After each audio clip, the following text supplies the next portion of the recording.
ఇలాంటి పళ్ళు ఎప్పుడైనా చూసారా? హలో గైస్ అందరికీ. ఈరోజైతే మళ్ళీ మా ఊర్లో ఆర్గానిక్గా పండించే పంట గురించి చూపిస్తాను. మీ అందరికి తెలిసే ఉంటుంది, చిక్కుడు అండి. సైంటిఫిక్ నేమ్ వచ్చి ఫెసియోలస్ వాల్గరిస్. ఇవి కూడా ఆర్గానిక్గా పండిస్తాం. ఈ పళ్ళు ఎప్పుడైనా చూసారా? ఏమనుకుంటున్నారు? చిన్నవండి, చిన్న టమాటా అనమాట. చాలా చిన్నగా ఉంటాయి. కర్రీలో వేసుకొని వండుకొని తింటే కూడా టేస్ట్ చాలా బాగా వస్తుంది. ఇవి కూడా మనం న్యాచురల్గా పండించుకోవచ్చు. చాలా పళ్ళు ఉన్నాయి, చూసారు కదా ఎంత చిన్నగా ఉన్నాయో. చిక్కుడుకాయలు ఏదైనా వస్తే మా సిస్టర్ కూడా వచ్చింది, నేను కూడా ఏరుతానని.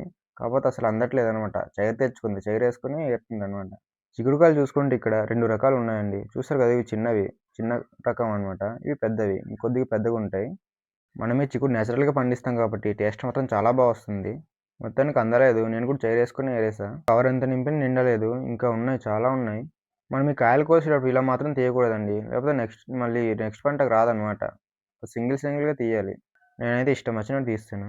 ఇందాక చెప్పాను కదా చిన్న టమాటా అని. చూడండి, చెట్టు అయితే ఇలా ఉంటుంది, చాలా సన్నగా ఉంటుంది అన్నట్టు. ఇది కూడా తీగలా ఉంటుంది. కాయలు చాలా చిన్నగా వస్తాయి. మీరు ఎప్పుడు చూసారో లేదో. చూసారు కదా ఫ్రెండ్స్, వీడియో నచ్చినట్లయితే లైక్ చేసి ఇంకొన్ని వీడియోస్ కోసం మా అకౌంట్ అయితే ఫాలో అయిపోండి. మరిన్ని వీడియోస్ కోసం మేము ముందుకు వచ్చేస్తాం.